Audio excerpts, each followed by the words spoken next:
Bhagavate Vasudevaya. Om Namo Bhagavate Vasudevaya. Om Namo Bhagavate Vasudevaya. All right, so yesterday we heard about Putana. So Krishna is still a baby.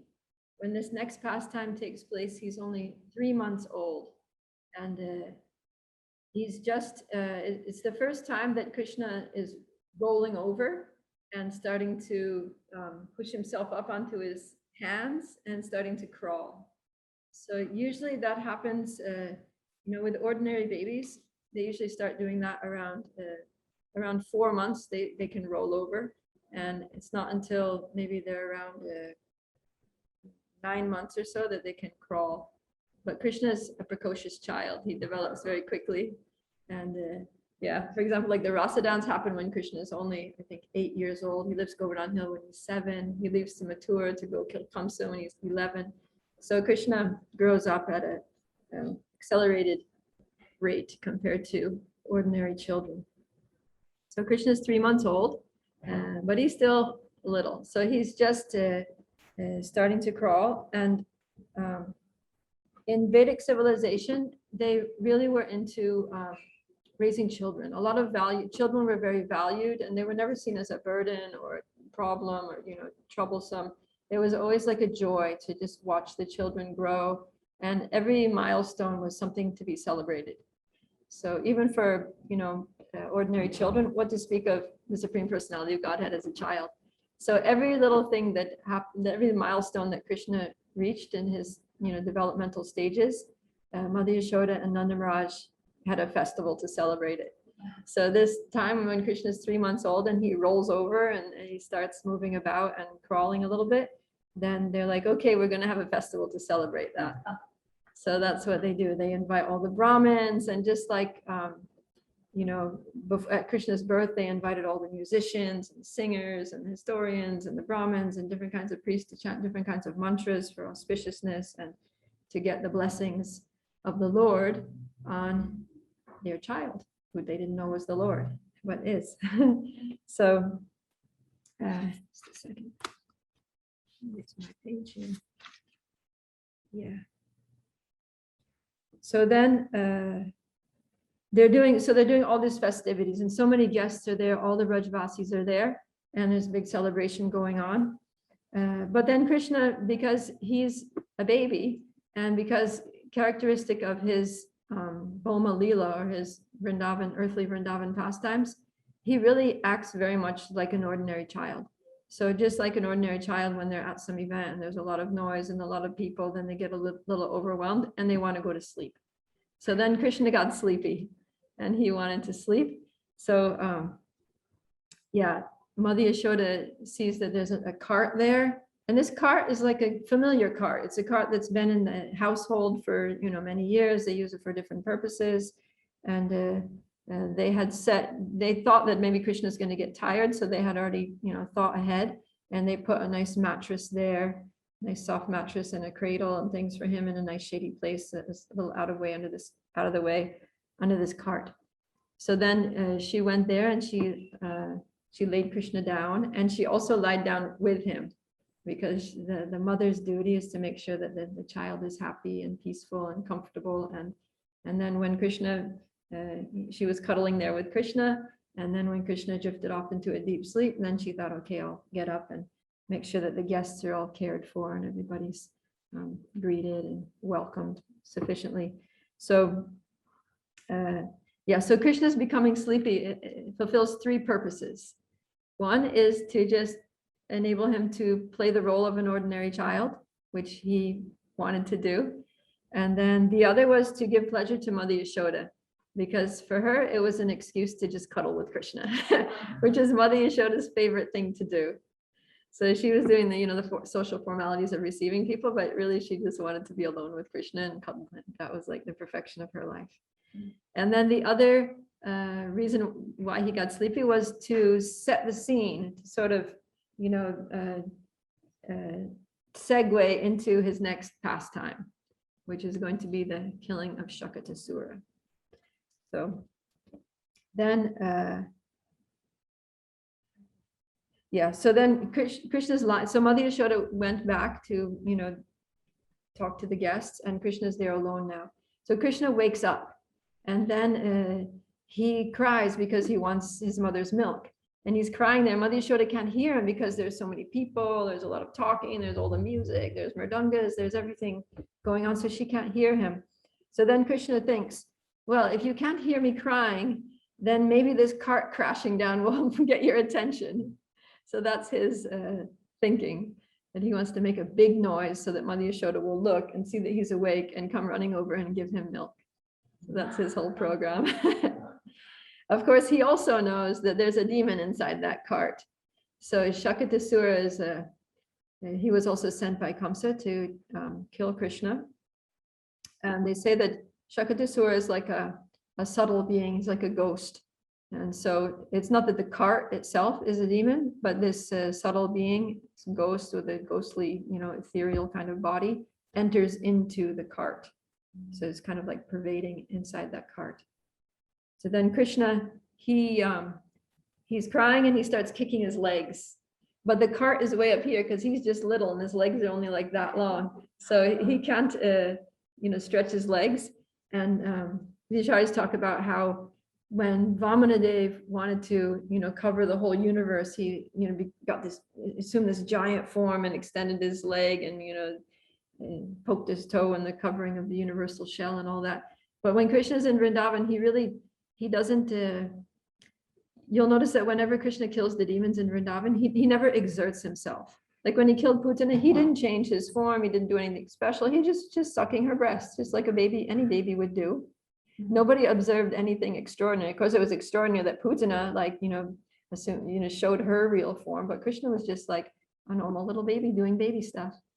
And so in the same way, in killing Sakatasura, he's just going to be a normal little baby doing baby stuff. He wakes up, he's crying because he wants milk, he wants his mother, he starts kicking his legs.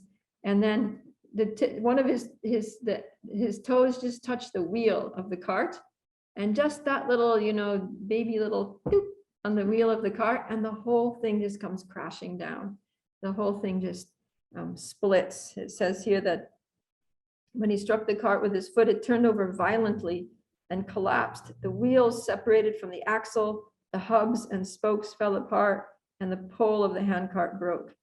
On the cart, there were many little utensils made of various metals, and all of them scattered hither and thither.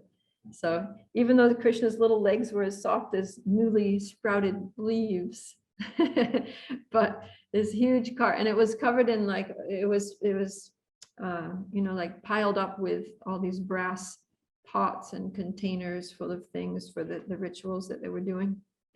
So it made this huge noise. And then Mother Yashoda, of course, she heard it, and then she, oh, Krishna, so she goes running over there and she picks him up and makes sure that he's okay. So yeah, we see that, Krishna in Vrindavan is always sweet, even when killing the demons. He's just sweet. Everything is sweet about Krishna in Vrindavan. So when Mother Yashoda get there, they can't understand how that could have possibly happened. They're thinking, was it a demon? What was going on? And there's some little children that had seen the whole thing. So they're telling the story. They're like, yeah, Krishna woke up, he wanted milk, he was crying, nobody came, so he kicked his foot, and everybody's just like, these kids are making up stories. It's impossible that this tiny little baby could cause this heavy, heavy cart full of heavy things to fall down. So they didn't believe it. They just totally ignored the children, thinking this is like some silly, children being silly, making up stories. And they thought, well, maybe there's some bad planetary influence or something. They really didn't know what was happening. But Mother Yashoda, anyway, she just picked up Krishna and put him on her lap and gave him milk like he wanted. And then she called the Vedic 911, which is the Brahmins. So whenever there was any incident in Vrindavan, whenever there was any danger, any attack, or something crazy happened, Mother Yashoda and Nanda Maharaj would always call the Brahmins. So call the Brahmins, get them to chant auspicious mantras, get them to do rituals and make everything good again. Because by chanting the Vedic hymns and performing their ritualistic ceremonies that would counteract the evil influences of ghosts and spirits and witches and bad planets and demons and all that. So that was what they did. And then they put they stood the cart back up and resumed their festival. Okay, so that's Sakatasura. Now we're going to Trinavarta. So this one happened when Krishna was 1 year old. And Mother Yashoda had him on her lap. So he's sitting on her lap. And she's, you know how sometimes people throw the baby up a little bit and catch. So she's sitting there, she's throwing him up and catching him, throwing him up and catching him. And so Krishna's having a good time, but he's thinking, Mother Yashoda can only throw me up a few feet. I want to go way up in the sky. You know, what's wrong with her? Why can't she just throw me way up there in the clouds? And he's thinking, anyways, I know the demigods' wives that really want to see me. They're always hankering to see me, and I'm so far down here on the surface of the earth. So wouldn't it be a lot of fun? I would be happy. They'd be happy. Everyone would be so happy if I could get up in the sky. So then just when he's thinking like that, and then at that moment when Krishna has that thought that he wants to fly in the sky, then Kamsa gets an inspiration in Mathura, and he thinks, well, Krishna killed Putana, and he killed Sakatasura. I need to send a more powerful demon. I know, Trinavarta. So then, of course, it's Krishna's plan, right? Because Krishna wants to go for a ride in the sky. So then from within the heart of Kamsa, the Paramatma gives him this idea that send Trinavarta right now. So then Trinavarta is on his way to Vrindavan. So then Krishna is on Mother Yashoda. She's still throwing him up, and he's on her lap. And then all of a sudden he becomes so heavy, you know, because he's a tiny little baby. He's a 1-year-old baby. She's throwing him. And all of a sudden he becomes so heavy that she can't lift him. She's like, oh. And not only can she not lift him to throw him up, but she can't even bear the weight of him. Like the weight of him is like crushing her legs. Like he's as heavy as a mountain peak. And her legs are like gonna break. And then she's like, ah, and she puts him down. So Krishna did that because he knew that Trinavarta is coming and he's gonna pick him up and carry him away. And he doesn't want him to carry away Mother Yashoda because Mother Yashoda is not gonna do well with that. So yeah, he's like orchestrating all these things. Yeah. And so it's just characteristic again of Krishna in Vrindavan that he's going to have fun. You know, Krishna is a supreme enjoyer, and his pastimes in Vrindavan are simply just enjoyable. They're just relishable. So everything that Krishna does is for his own, you know, entertainment and for the pleasure of the devotees. And killing the demons is just part of the fun. He makes it all just fun for himself and for his friends too. So then Trinavarta comes. So when Trinavarta comes, he's a tornado. And so there's this wind, this insane wind, and all the dust of Vrindavan is in the air, and it becomes like a huge dust storm. And everybody's just like, ah, you know, with the dust. Nobody can see anything. It becomes dark because the dust goes up into the sky and it blocks out the sun. So it's really like bad, you know, it looks bad and everybody's scared. Mother Yashoda, she just put Krishna down and now she's like, where's Krishna? She's like feeling around on the ground and she's, you know, trying to find him. She can't find him. And then Krishna, after just making himself heavy, another reason he makes himself heavy is to give us a little kind of precursor as to how he's gonna kill Trinavarta. But after doing that, he makes himself very light again. So then Trinavarta just scoops him up and carries him up into the sky. So then Krishna's very happy because he's going for a ride. He's going up there. He goes all the way up above the clouds into space and approaching the heavenly planets, and all the damsels of Swarga Loka are, wow, it's Krishna. You know, they're all getting a good darshan there up in the sky and throwing flowers and dancing and playing musical instruments. Of course, in the meantime, everybody is in anxiety down on earth in Vrindavan. But Krishna doesn't keep them in anxiety for long. And soon he starts to make himself very heavy.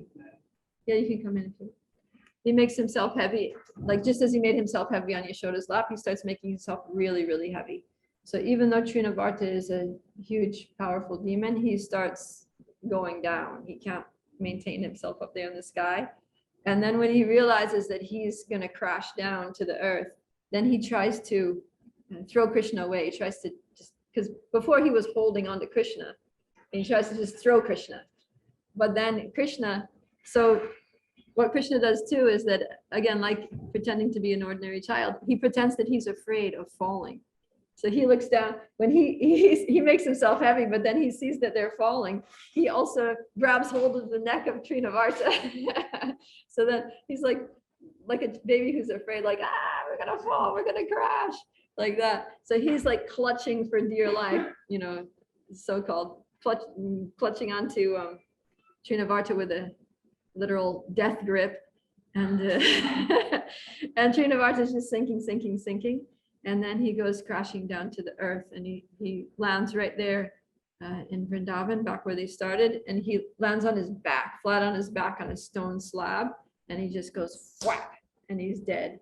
But then Krishna is on his chest, and because Trinavarta is like most of his body is made out of air, so it's just like, you know, Krishna just falls like on an airbag, air mattress. So for him, it's like fun. He had a ride in the sky. He went on this nice, cushy, bouncy, you know, air trampoline, and then he's just crawling around there on Trinavarta's chest, and Mother Yashoda goes and grabs him. Right? So yeah, when Trinavarta crashes down, all his limbs get dislocated. His arms go out of his sockets and stuff. And yeah, so then the gopis, they pick him up, and Krishna's not hurt at all. And Trinavarta was also a Rakshasa, just like Putana was a Rakshasa. So he was also thinking that he was going to take Krishna away and eat him. That's what it says here. Yeah, it says, it is most astonishing that although this innocent child was taken away by the Rakshasa to be eaten, he has returned without having been killed or even injured. Because this demon was envious, cruel, and sinful, he has been killed for his own sinful activities. This is the law of nature. An innocent devotee is always protected by the Supreme Personality of Godhead, and a sinful person is always vanquished for his sinful life. So then Nanda Maharaj, he can't understand how it is that Krishna is so fortunate that, you know, twice this happened now, that some dangerous demon came and he didn't get even you know, a scratch on him. So Nanda Maharaj is thinking, in our previous lives, we must have done so many austerities and accrued so many pious credits. We must have worshipped the Supreme Personality of Godhead and, you know, constructed, dug wells and given charity and, you know, made hospitals and public roads. And as a result of our pious activities, our son has been saved again from the hands of death. So that's the way he figures it out. And then he remembers again the words of Vasudeva, that Vasudeva said there were going to be disturbances, and he was right. So that is the killing of Trinavarta. Any questions or comments? Janaki? The first demon, Sakatasura.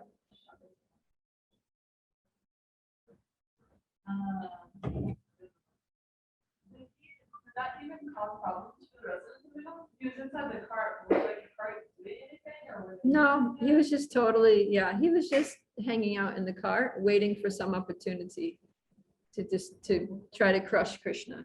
Probably he was thinking that I'll wait when the baby's sleeping, then I'll just like, you know, crush him with the weight or something like that, or whatever. Who knows what his idea was, but he was definitely intending to kill Krishna. He didn't disturb anybody else. Nobody knew or ever really found out that there was even a demon there.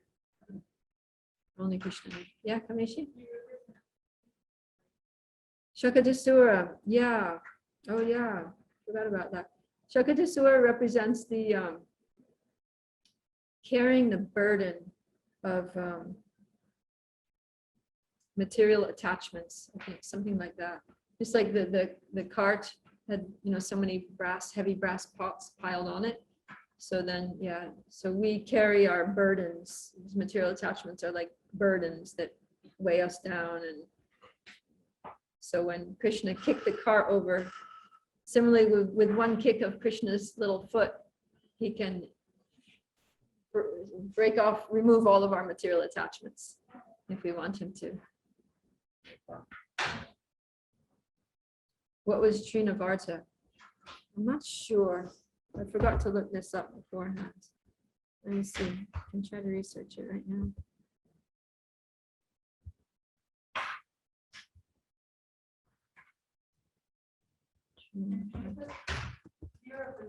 Doesn't it represent like material knowledge? Or like fire? Oh, yeah, there's something about false, material knowledge, and especially okay, wait. The whirlwind demon represents pride in being learned and the consequent use of faulty arguments and dry logic and the quest for liberation. Yeah, so the thing is that Trinavarta, he goes high up in the sky, and in the same way that people who have, mundane education, they think that they're becoming highly advanced in knowledge, but actually it's like they're just becoming more and more entangled in ignorance, and they become puffed up. Yeah, just like wind full of air, they're just like Dr. Frog, puffed up and poof, but they don't really have real knowledge. Huh? Like a puri. As soon as, they just deflate. Victor, you had a question? Yeah, so these are the pastimes that you're second. Yeah, I'm telling Krishna's pastimes. We're having this session every day of stories of Krishna. Right.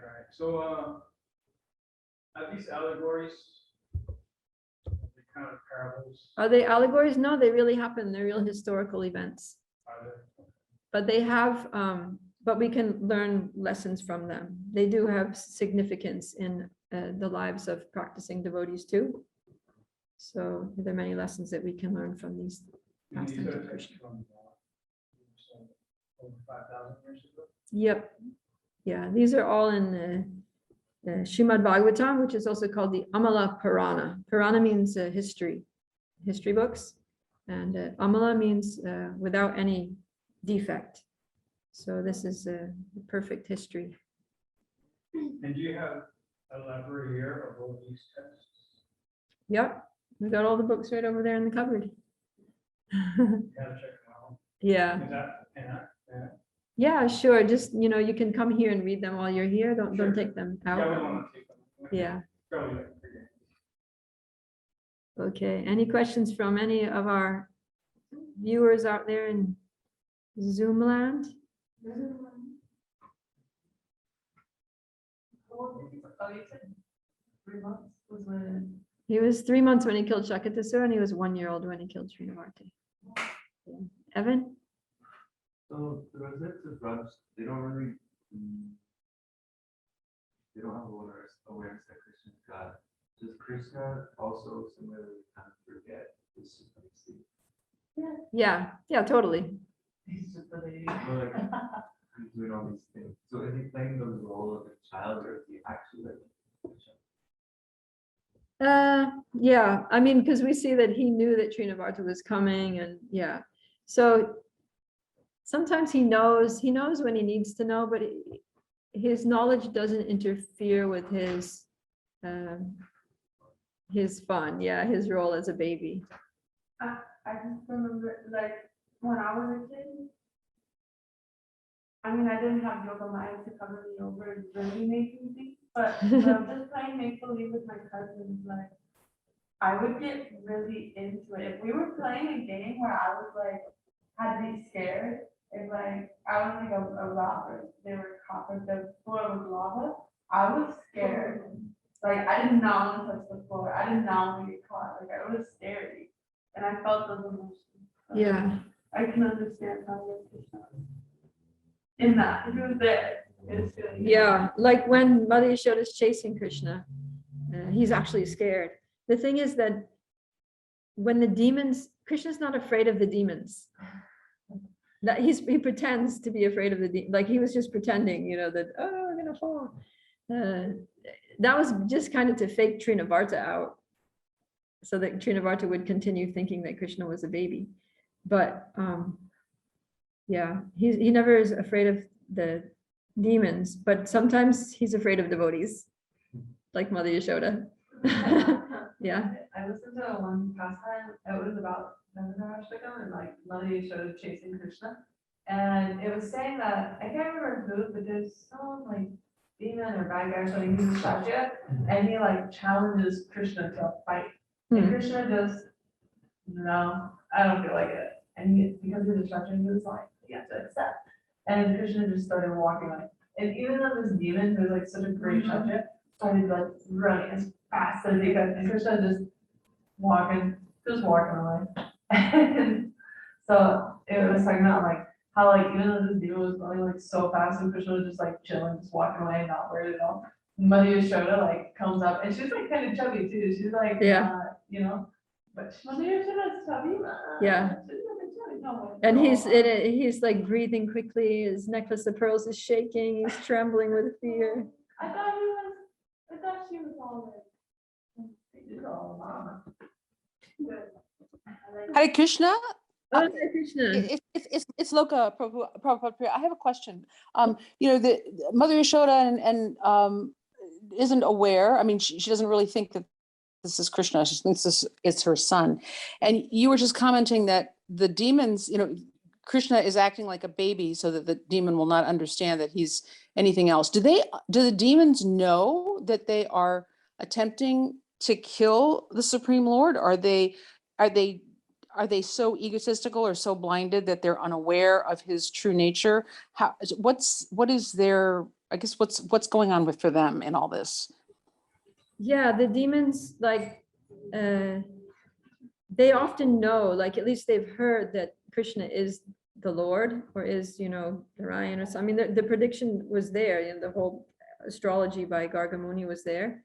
And so it's funny because the Brajvasis heard Gargamuni's words saying that this child is equal to Narayan, but they're like, they don't take it seriously because they just see him as their son. And then the demons, they're also aware that Gargamuni said this child is not different from Narayan, but they don't take it seriously either because they think that they're more powerful than Narayan. So they're so proud. Okay. They're envious of Narayan. So then they're like, great, we always wanted to kill Narayan. So yeah. So in both cases, nobody's really thinking that Krishna's God until he goes to, I mean, some people do. Like when he goes to Dwarka and Mathura, then there are some souls there that know. But generally, in his earthly pastimes, when he comes as Krishna, most people relate with him in other ways. Thank you. It's just a baby. Yeah. All right, then we better wrap it up because it's 5:30 and we have another class now. So, Srila Prabhupada ki jai, Krishna ki jai, Srimad Bhagavatam ki jai, Gaur Premanandi.